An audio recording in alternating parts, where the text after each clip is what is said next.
The Chinook is now finished, at least as far as I'm going to go with it. I've got new Lexan panels. I've put the doors back on.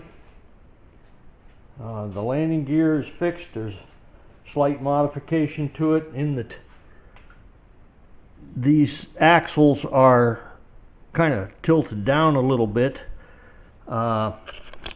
I think it gives you more travel, because the problem with this is a very rugged landing gear. It really is. But the problem with it is it's braced onto this axle tube here that goes across between the two wheels. But when this swing arm moves up, you lose ground clearance here. And I'd say I gained maybe 2 inches the way I did that there. So I think that'll be better. But of course, the question is, how's it handle? But I'd be anxious to try it, really. But I've got the GPS in there. The misery meter's working.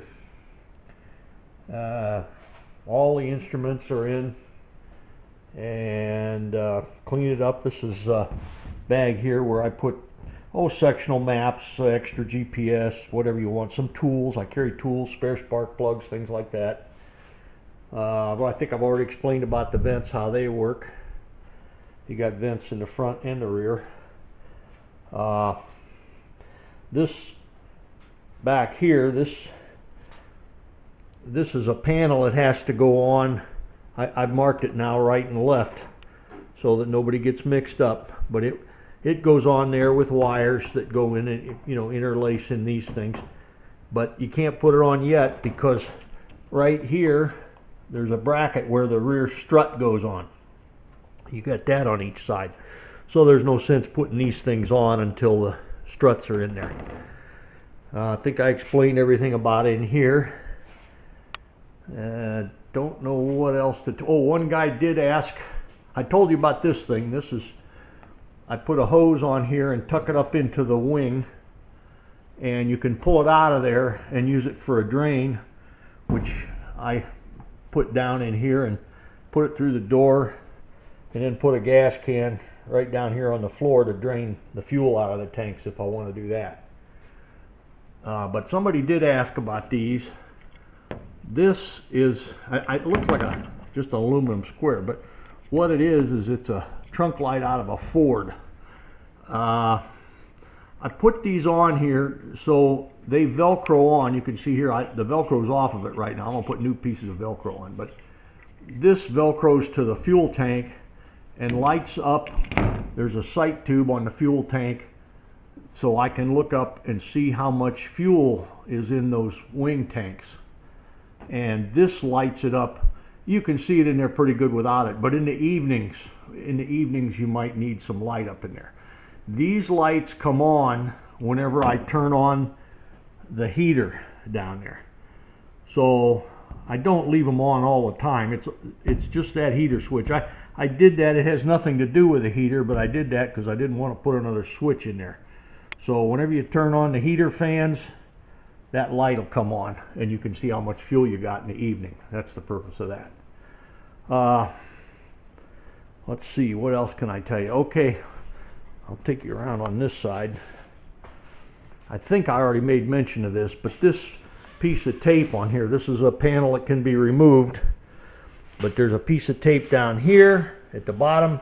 That's to keep cold air from coming in underneath that thing. That's what that does. And up here, what it does is not only keep cold air from coming in, but it keeps rain from going in there. I found out without having a piece of tape on there, a little bit of water will run off of here, and it will drip onto the instruments here and the switches and stuff. So I didn't like that idea. So that's the idea of taping that up. This panel here is still removable, but I did put tape along the bottom just for the heater to keep some air from drafts. Any place you got a little hole or something, you could get a draft of air, so it maybe makes it a little warmer inside. These stays up here are just for the fuel line to kind of support that. Here's a fuel filter. This is the way it runs. I don't know what else I can tell you about that.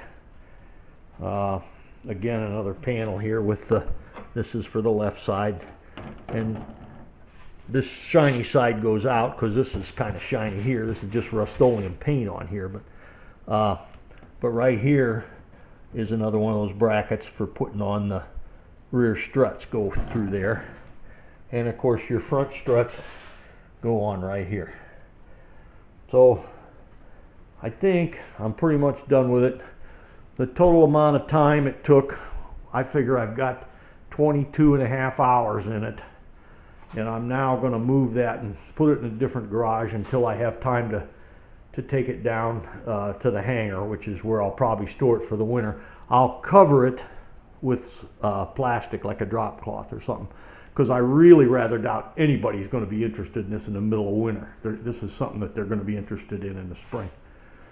But you can contact me if you think you might be interested in buying it. However, I do want to stipulate, I don't want anybody buying it that doesn't know how to fix things. If you look at those videos and watch what I did when I'm working on this thing, and you think, well, that's not too hard, I could probably do that, you're the guy. You could take care of this plane. Also, I would prefer that somebody that buys it knows something about flying. I don't want to make the same mistake again. I want to sell this to somebody who's going to take care of it and can fly the dang thing. If you're interested in ultralights, maybe somebody who used to fly ultralights, flies GA, wants a plane that's cheap to fly. That's the main thing about this. Easy to maintain and cheap to fly. The fuel capacity is much greater than an ultralight. This is technically a light sport aircraft. It has N numbers, of course. And I still have to get the paperwork straightened out because the other guy claimed it was wrecked, so we wouldn't have to pay any taxes or anything on it. So I want to get that straightened out. But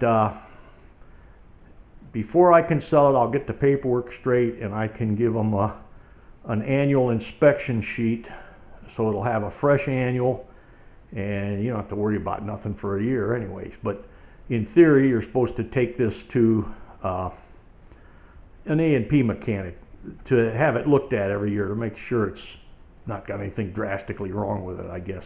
I don't know how much they know about ultralights anyways, because a lot of these things are, you know, they're homemade airplanes. So the guy that operates this plane has to be able to maintain it and be able to recognize if it's running right or not running right, which you should be able to do from the tachometer. But if you hear a strange noise, or you know, you come in and notice the wings falling off, well, you ought to do something about it. It's not something to mess with.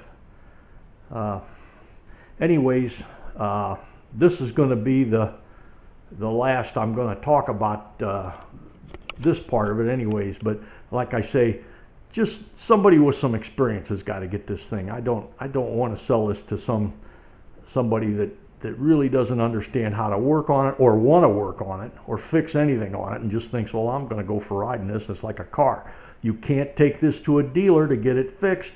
I'm telling you, there's nobody going to fix it for you. You got to fix it yourself, and you got to know how to do it, or be willing to buy the tools, or look up to see how to do it.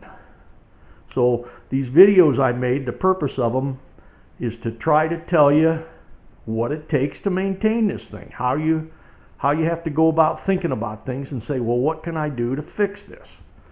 And that's what you got to be able to do. If you don't have those abilities, don't get an experimental aircraft. Don't even think about it. It's just try to interest yourself in something else, because this isn't for you.